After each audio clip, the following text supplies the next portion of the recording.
Going to work in a factory was certainly not like being a student. There was no chance of taking an incomplete or not handing in an assignment.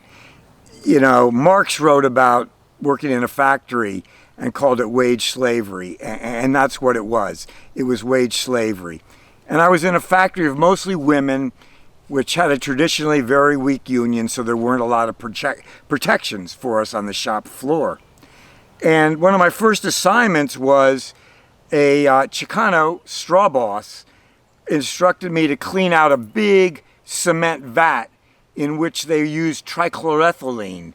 Trichloroethylene burns the grease off of paint trays, aluminum paint trays that have been stamped out by the punch press, and the oil stops them from sticking. So I started to go down into this vat, and immediately I was overcome by the fumes, and I said, you know, isn't there a respirator? And he says, Juan, respirators are for sissies. It was my first test of, endurance, or rather it was my first hazing example. So I had to climb down into this vat, and I started to choke. My eyes started to water. I started to gag for air, and I had to jump out to get some air. So for the next half hour, I jumped in and out like a frog, sweeping up particles of trichloroethylene.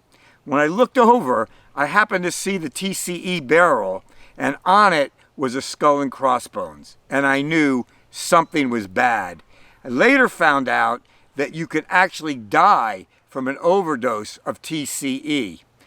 When I was diagnosed with pancreatic cancer in 2004 and only given 6 months to a year to live, the doctor marked as a cause trichloroethylene.